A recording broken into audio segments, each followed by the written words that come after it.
महाभारत युद्ध में विजय प्राप्त करने के बाद पांडवों ने 36 वर्षों तक हस्तिनापुर पर राज किया। उसके पश्चात कई प्रकार की भयानक अपशकुन घटनाएं घटने लगी। भगवान कृष्ण को गांधारी के द्वारा और उनके पुत्र शांब को ऋषियों से मिले श्राप के कारण यदुवंशी आपस में लड़कर समाप्त हो गए। फिर बलराम ने समाधि धारण कर अपने प्राण त्याग दिए। उसके बाद एक शिकारी द्वारा चलाए गए वाण से श्री कृष्ण ने भी देह त्याग दी। उधर इस बात की सूचना जब पांडवों को मिली तो उन्होंने भी द्रौपदी सहित परलोक जाने का निश्चय किया और फिर सशरीर स्वर्ग की यात्रा के लिए प्रस्थान कर गए। लेकिन दर्शकों, क्या आप जानते हैं कि इस यात्रा में युधिष्ठिर को कई परीक्षाओं से होकर गुजरना पड़ा था? अगर नहीं तो इस कथा को अंत तक देखें। नमस्कार, द डिवाइन टेल्स पर आपका एक बार फिर स्वागत है। दर्शकों, आपको बता दूं कि स्वर्ग की यात्रा पर निकलने से पहले युधिष्ठिर ने युयुत्सु को बुलाकर उससे संपूर्ण राज्य की देखभाल का भार सौंप दिया और अभिमन्यु के पुत्र परीक्षित का राज्याभिषेक कर दिया। इसके बाद पांडवों व द्रौपदी ने साधुओं के वस्त्र धारण किए और स्वर्ग जाने के लिए निकल पड़े। परंतु हस्तिनापुर से निकलने के बाद रास्ते में पांडवों के साथ एक कुत्ता भी उनके पीछे पीछे चलने लगा। यह देख अर्जुन, भीम, नकुल और सहदेव को बड़ा ही आश्चर्य हुआ। तब युधिष्ठिर ने उन्हें बताया कि यह मेरा स्वामी भक्त कुत्ता है।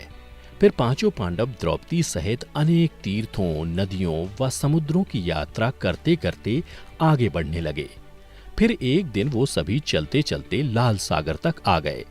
परंतु अंतिम यात्रा के समय भी अर्जुन अपने गांडीव धनुष व अक्षय तरकशों के लोभ का त्याग नहीं कर पाए थे, जिस कारण लाल सागर के पास अग्निदेव प्रकट हुए और उन्होंने अर्जुन से गांडीव धनुष और अक्षय तरकशों का त्याग करने को कहा।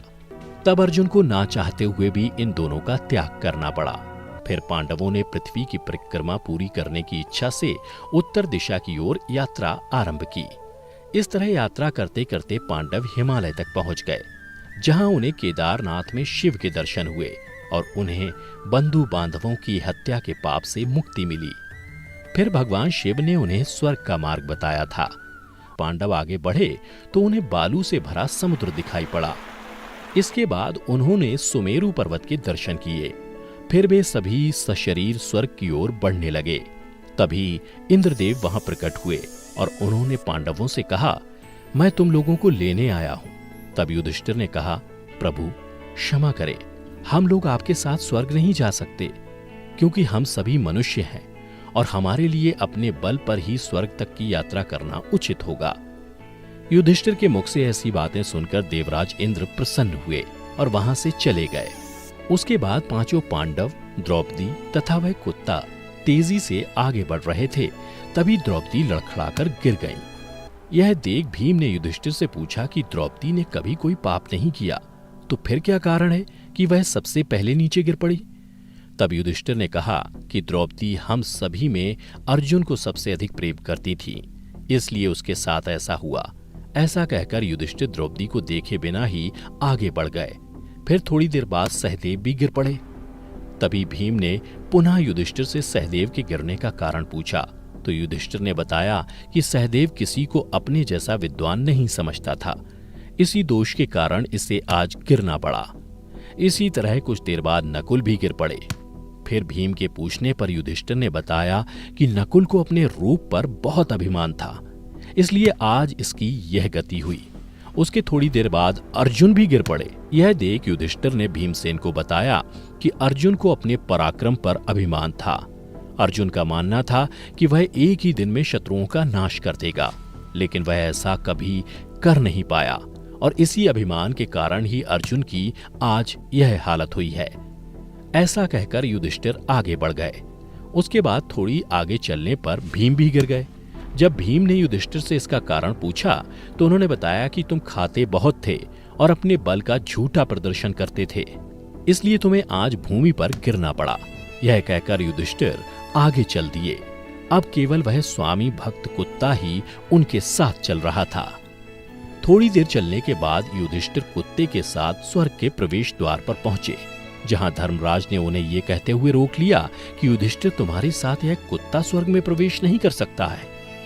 धर्मराज की बात सुनकर युधिष्ठिर ने कहा कि यह कुत्ता मेरा परम भक्त है, इसलिए इसे भी मेरे साथ स्वर्ग जाने की आज्ञा दीजिए। लेकिन उन्होंने ऐसा करने से मना कर दिया। परंतु जब काफी देर तक समझाने पर भी युधिष्ठिर कुत्ते के बिना स्वर्ग जाने के लिए नहीं माने, तो कुत्ते के रूप में यमराज अपने वास्तविक रूप में आ गए। दर्शकों, आपको बता दूं कि युधिष्ठिर जिस कुत्ते को पूरे रास्ते अपना स्वामी भक्त कुत्ता समझ रहे थे, वास्तव में वह कुत्ता मृत्यु के देवता यमराज थे। युधिष्ठिर को अपने धर्म में स्थित देखकर यमराज यानी धर्मराज बहुत प्रसन्न हुए। इसके बाद धर्मराज युधिष्ठिर को अपने साथ स्वर्ग ले गए। परंतु स्वर्ग पहुंचकर युधिष्ठिर को यह देखकर बड़ा ही आश्चर्य हुआ कि वहां दुर्योधन एक दिव्य सिंहासन पर बैठा है, जबकि उनके चारों भाई और द्रौपदी वहां नहीं हैं। तब युधिष्ठिर ने देवताओं से कहा कि मेरे भाई तथा द्रौपदी जिस लोक में गए हैं, मैं भी उसी लोक में जाना चाहता हूं। मुझे उनसे उत्तम लोक में नहीं रहना है। तब देवताओं ने कहा कि यदि आपकी ऐसी ही इच्छा है तो आप इस देवदूत के साथ चले जाइए, यह आपको आपके भाइयों के पास पहुंचा देगा। युधिष्ठिर उस देवदूत के साथ चले गए।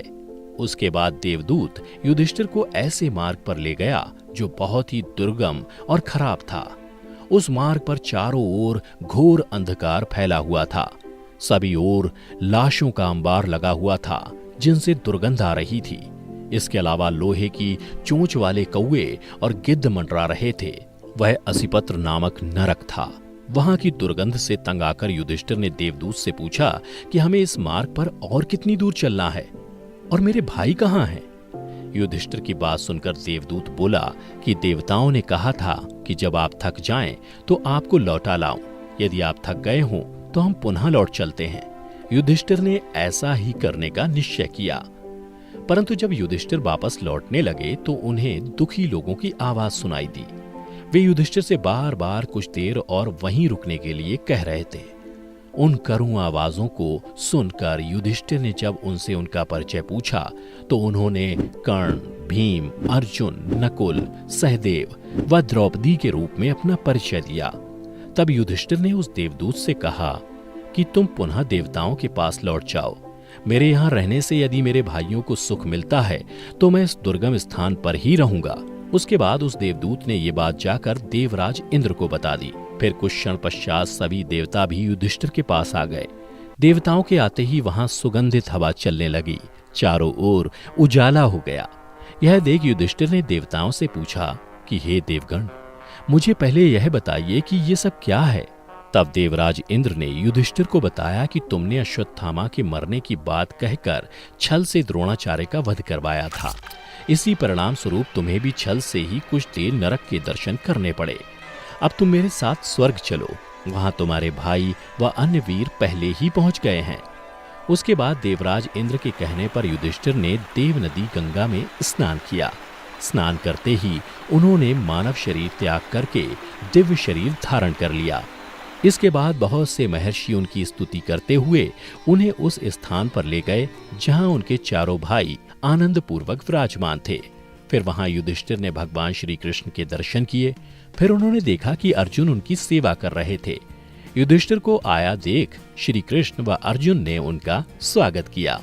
उसके बाद युधिष्ठिर ने देखा कि भीम पहले की तरह शरीर धारण किए वायु देवता के पास थे। कर्ण को सूर्य के समान स्वरूप धारण किए देखा और नकुल व सहदेव को अश्विनी कुमारों के साथ देखा। फिर देवराज इंद्र ने युधिष्ठिर को बताया कि ये जो साक्षात भगवती लक्ष्मी दिखाई दे रही हैं, इनके अंश से ही द्रौपदी का जन्म हुआ था। इसके बाद इंद्र ने महाभारत युद्ध में मारे गए सभी वीरों के बारे में युधिष्ठिर को विस्तार पूर्वक बताया। इस प्रकार युधिष्ठिर अपने भाइयों व अन्य संबंधियों को वहां देखकर बहुत प्रसन्न हुए। तो दर्शकों, आशा करता हूं कि आपको महाभारत से जुड़ी ये कथा पसंद आई होगी। अगर पसंद आई हो तो ज्यादा से ज्यादा लाइक और शेयर करें। साथ ही ऐसे ही आध्यात्मिक और पौराणिक कथाओं के लिए अभी हमारे चैनल को सब्सक्राइब कर लें। अगर आप हमारा ये वीडियो फेसबुक पर देख रहे हैं तो पेज को अवश्य लाइक करें। आज की वीडियो में इतना ही। अब हमें दें इजाजत। आपका बहुत बहुत शुक्रिया। बहुत